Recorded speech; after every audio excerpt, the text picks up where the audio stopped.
پێش 7 ئۆکتۆبەر جیهانی عەرەبی چۆن لە حەماسیان ڕوانیوە. ساڵانێک بۆ حەماس لەلایەن وڵاتانی پێشەنگی جیهانی عەرەبیەوە وەک گروپێکی تیرۆریستی کە دژی بەرژەوەندیەکانی فەڵەستین کار دەکات ناسرا بوو. بەڵام دوای هێرشەکانی 7 ئۆکتۆبەری حەماس بۆ سەر ئیسرائیل، لای جیهانی عەرەبی حەماس بۆتە ڕێکخراوەی کەس نایەوێت 1/6 لە بارەوە بڵێت و هەمویان پێچەوانەی بۆ چوونەکانی پێشتریانن. تەنانەت سەرەتای بامانجگرتنی هاوڵاتیانی مەدەنی لەلایەن حەماسەوە هیچ دەوڵەتێکی عەرەبی نەهێنایە قسە. لە ئالووتکەی ئاشتی قاهیرە کە 2 هەفتە دوای هێرشەکە بەڕێوەچوو، یەکسەر کردەی عەرەب باسی حەماسی نەکرد. جگە لەوەش نە لە بەیاننامەی 9 وڵاتی عەرەبی سەبارەت بە ململانی غەزە کە لە 26 تشرینی یەکەمدا دەرچووە، نە لە بڕیارنامەی کۆبوونەوەی گشتی نەتەوەی گرتوەکان کە ئوردون پێشنیاری کردووە ناوی حەماس نەهاتووە. بەڵام جیهانی عەرەبی هەمیشە ئاواسێری حەماسیان نەکردووە. لە ساڵانی ڕابردوودا بەرپرسانی باڵای عەرەب و کەسایەتیەکان و ڕۆژنامەنووسانی دیار زۆرجار هێرشی خراپیان کردوتە سەر حەماس. پەیمانگای واشنتۆن بۆ لێکۆڵینەوە لە ڕۆژهەڵاتی ناوەڕاست ناوی وڵات و سەرکردە و کەسایەتیانەی بڵاو کردوتەوە کە پێشتر و پێش هێرشەکان نەیاری حەماس بوون.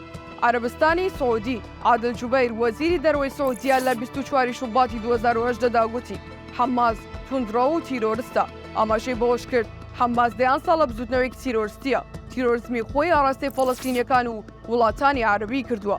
تەنانەت پێشەوەی ئۆپەراسیۆنی تیرۆریستی بە بیانوی ڕزگارکردنی فەڵەستین یان شتی لەو جۆرە ئەنجام بدات، حەماس ڕێکخراوێکی تیرۆریستی بووە.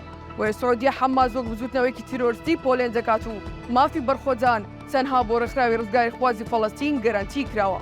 شانشینی یەکگرتووی ئیمارات دکتۆر عەلی نوایمی سەرۆکی لیژنەی کاروباری بەرگری و ناوخۆ پەیوەندیەکانی دەرەوە لە ئەنجومەنی نیشتیمانی فیدراڵی ئیمارات لە 2 ئەیلولی 2020 گوتی زۆربەی عەرەبەکان پشتگیری لە پەیمانی ئاشتی ئیمارات و ئیسرائیل دەکەن جگە لە کێ ئەوانەی بەشێکن لەم ڕێکخراوە تیرۆریستیانە.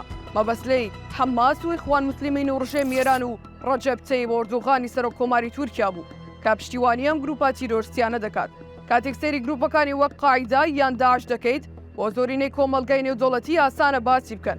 بەڵام زۆر جێگەی داخەکە وڵاتان ئامادەنین باس لە لایەنەکانی وەک حیزبوڵڵا یان حەماس یان ئیخوان موسلیمین بکەن. دکتۆر عەلی نوایمی 7 حوزەیرانی 2021 لە نیویۆرک ئاماژەی بەوە کردووە غەزە لەلایەن حەماسەوە داگیر کراوە و گەلی فەڵەستین لە غەزدا بەوەی حەماسەوە ئازار دەچێژێت نەک ئیسرائیلیەکان. ئەوەی خەڵک تێناگاتەوەیە کە کێ لە پشت ئەو هەموو میدیایەیە، کێ پارەی ئەم گێڕانەوە چاوەشەکاریانە دەدات کە تەنها خزمەت بە پاراستنی حەماس دەکات. دوجاری ژێران و حەماس و سەرکردایەتی فەڵەستین عەقڵی 2 ملیۆن فەڵەستینیان داگیر کردووە بۆی ئەجەندا سیاسی و تیرۆریستیەکانیان جێبەجێ بکەن. ئەنوەر گەرگەش وەزیری دەوڵەت بۆ کاروباری دەرەوە لە 6 تشرینی 2018 ئاماژەی بەوە کردووە هاوسۆزی حەماس لەگەڵ ئێران دڵڕاوکەی کەندا و عەرەبەکان لە دەستوەردانی ناوچەی تاران لە بەرچاو ناگرێت، بۆیە پێویست ناکات. بزوتنەوەکە لە ئاراستەکردنیدا لە ئامڕازێکی ناوچەی ئێران زیاتر نییە. ئوردن ئەوەی حەماس لە پشتی فەتح و مەحموود عەباس کردوێتی زیانێکی زۆری بە دۆزی فەڵەستین گەیاندووە.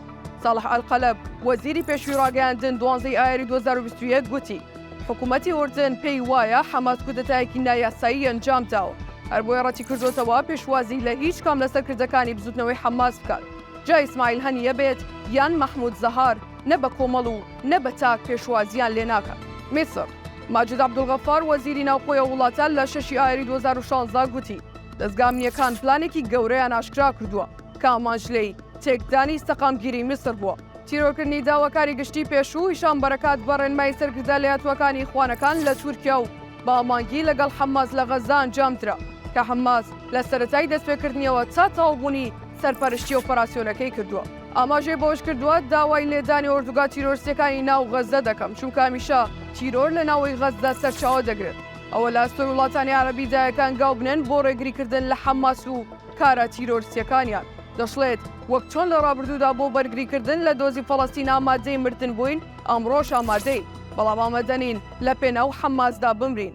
ئێمە ئامادەنین قوربانی بە هیچ هەوڵاتێکی میسر بدەین لە پێناو حەماسدا. بەحرەین خالد بن ئەحمەد خەلیفا وەزیری دەرەوەی بەحرەین 20 تەمموزی 2019 لە پێگەی تایمز ئۆف ئیسرائیل بڵاوی کردەوە بە ئامادەبوونی ئێران و سەربازانی ئێران و پارەی ئێران پشتیوانی ئێران بۆ حەماس و جیهادیەکان کە کۆنتڕۆڵی غەزەیان کردووە. ئێمە زۆر نزیکتر دەبووینەوە لە گەیشتن بە شتێکی باشتر لە نێوان فەڵەستینیەکان و ئیسرائیلیەکان و دەرفەتێکی باشترمان بۆ دەرەخسا، بەڵام حەماس و ئێران ئەو هەلەیان لەناو برد.